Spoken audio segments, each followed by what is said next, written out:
Assalamualaikum warahmatullahi wabarakatuh.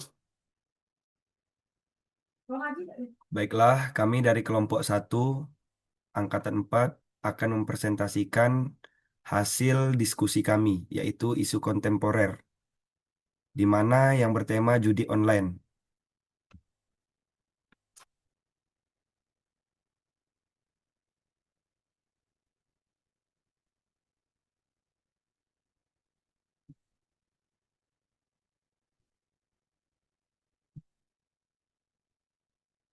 Yang akan dibacakan terlebih dahulu oleh Suprayogi.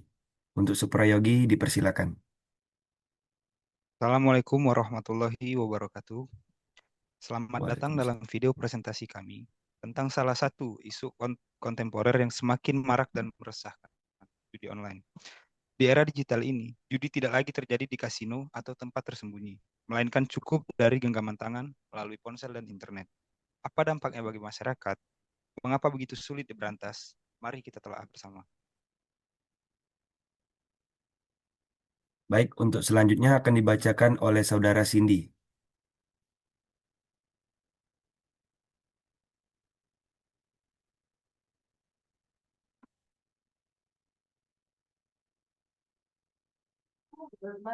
Sebelum itu, saya akan menjelaskan tentang gambaran umum transaksi judi online.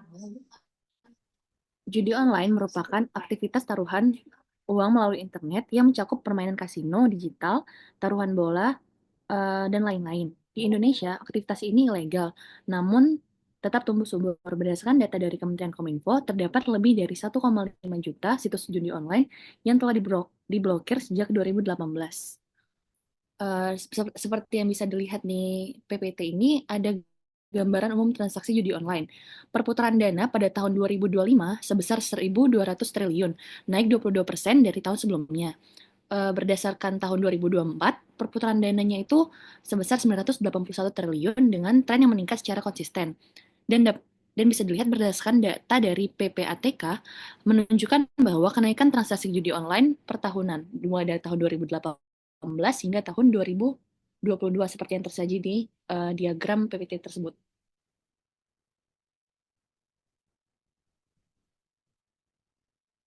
Selanjutnya,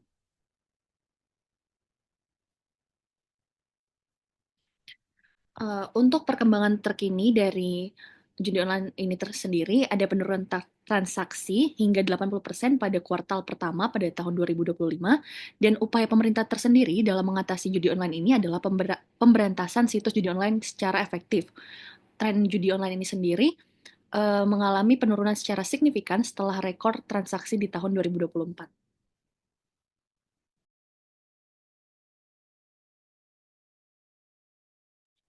Baik, faktor pendorong utama. Yang pertama adalah akses teknologi atau high internet penetration mempermudah akses judi seperti smartphone yang tersebar luas, internet cepat di banyak daerah, dan yang kedua adalah pemasaran dan target.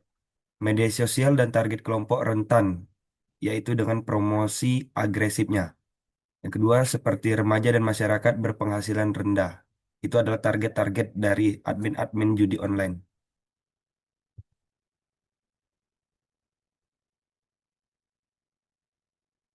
Berikutnya akan dibacakan oleh Saudara Indah.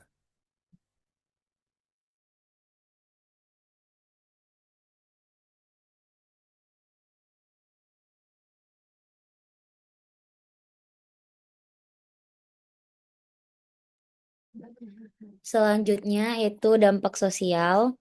Ada adiksi yang dimaksud yaitu ketergantungan judi meningkat serius. Kedua, kriminalitas, kasus hutang dan tindak kriminal terkait judi naik.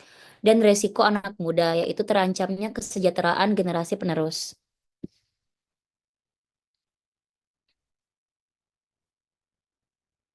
Selanjutnya, dampak ekonomi ialah adanya aliran dana ke luar negeri, yaitu banyak dana potensial hilang dari negara.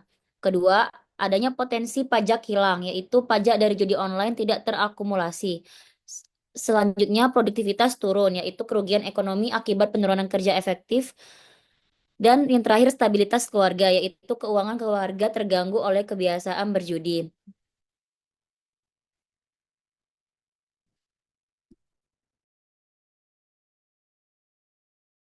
Baik, untuk selanjutnya akan dibacakan oleh M. Safri Maulana.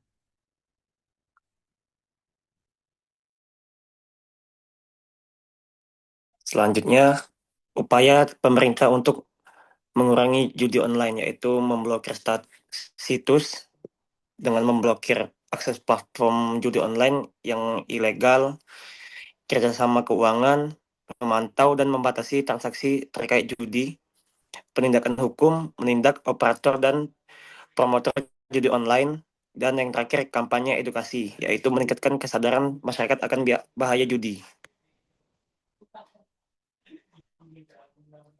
Tantangan regulasi yang pertama yaitu platform luar negeri, beroperasi dari luar negeri, jadi sulit untuk dikontrol. Yang kedua, teknologi yang canggih, VPN dan cryptocurrency menyulitkan pelacakan. Yang ketiga, penegakan lintas negara, koordinasi hukum internasional yang terbatas. Yang terakhir, perlunya koordinasi kerjasama antar negara menjadi sangat penting.